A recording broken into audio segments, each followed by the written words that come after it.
Hey, this is Jill Rice. I'm the Rice of the Tracey Settlage team, and we're with Keller Williams Peachtree Road, the #1 market center for KW in all of Atlanta. So today we're going to talk about buying your first house. How exciting! So it's time. You've saved money, you have a good credit score, and you're tired of paying rent. You call your agent, me. I would love to help if you're in the metro Atlanta area. And then you find a lender that you feel comfortable with. You might want to interview 2 or 3 and check rates and see what you qualify for. So in this scenario, let's just say you qualify for a $300,000 house, okay? You may not want to spend that much. You may say, no, because I only want my house payments to be X, and so I'm really going to only look to $275 or something like that. It's completely your choice, but it's nice to know what you qualify for before you get out and truly start searching for a home. After you know that number, you and your agent can have a chat and talk about your parameters. What are your must-haves? Is it location because you want to be close to work, or you want to be close to a certain shopping area or city center somewhere? Is it the number of bedrooms, baths? Do you need a fenced-in backyard or a pretty backyard?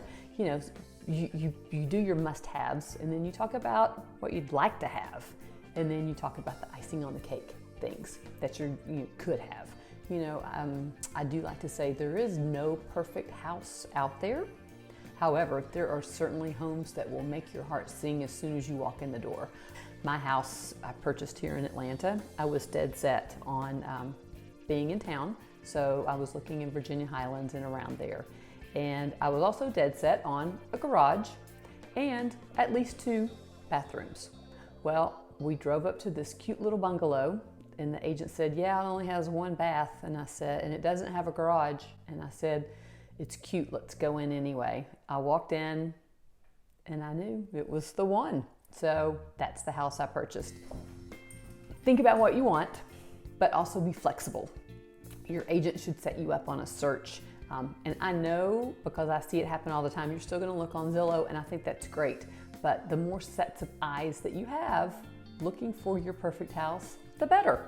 And be serious about it. Another thing that also is really helpful, especially if you have a wide area that you're looking in, drive around. It's so easy to just get out and drive and see if you like the neighborhood, see if it feels right, because I think that will make a huge difference. So you're out looking with your agent and you find what you think is the one. It's the house. So your next steps, that's what we're going to talk about today. Next steps would be, let's make an offer. So within that offer, you're going to have a purchase price. Your agent's going to run the comps for you to come up with what you all think is the appropriate price for the house in that particular neighborhood. And it's not an automatic that people have priced high to negotiate down. A lot of sellers like to do that, however. But pretty much the market determines what the house is worth. If you find a house that the agents say that there's going to be multiple offers, then that house is probably pretty well priced. If you find a house that's been sitting there for a while, you might have a little negotiation room in there. It really all depends on the situation, and each one is different. So you're going to make an offer. There are other items on this offer, such as closing costs. So not only does your house cost you, so say for instance you're buying a $300,000 house and you're going to put 10% down, which is $30,000, you'll have $30,000 at closing. But you're also going to have some closing costs. So your attorney's going to charge you, the lender is going to charge you, and there's going to be taxes and fees involved. And that is going to vary based on daytime, year, city, wherever you are. So that's a good question to get a good faith estimate from your lender on what those charges will be.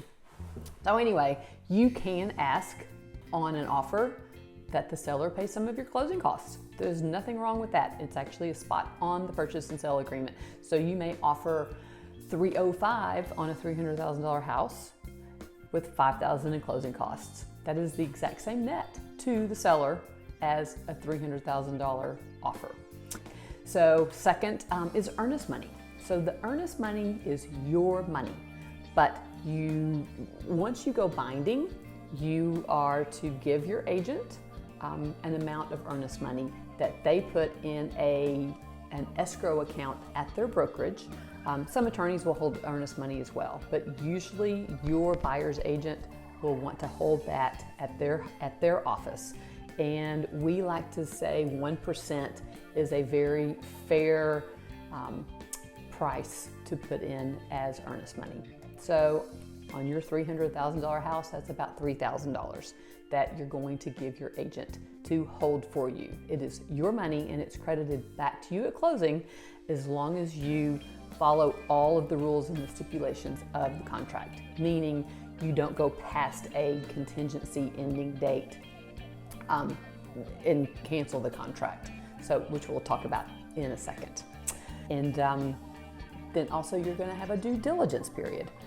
Usually a due diligence period, again, depending on if there's multiple offers, a due diligence period is anywhere from 7 to 14 days is a fair time. That's when you have an inspection on the property. You pay for the inspection because you want the inspector to work for you, not the seller, for you. So you're going to hire an inspector, and again, prices vary depending on the inspector. I've seen them as low as $395. I've seen them as high as $1,000. So it just depends.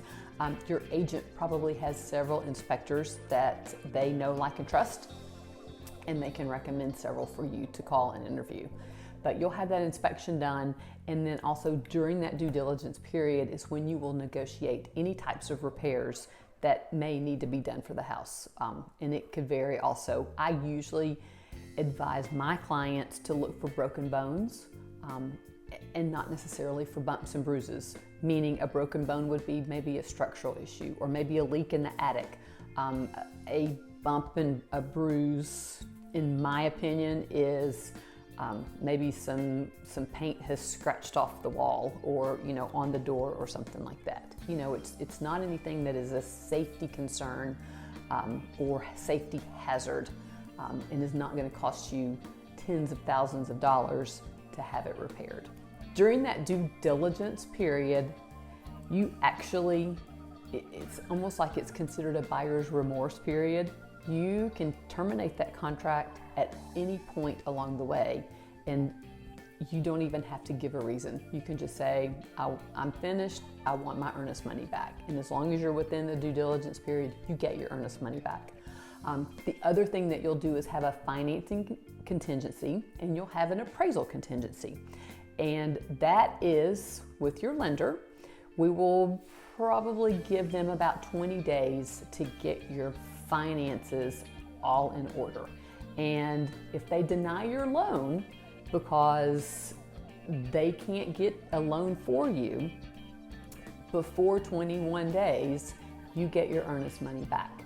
Now, if you take that $30,000 and you spend it on a new car within that 30 days, and you say, oops, I can no longer afford the house, you're going to lose your earnest money. That's not a reason to end it. But and we can talk more about that offline. How about? And for the appraisal contingency, that's also usually about 21 days.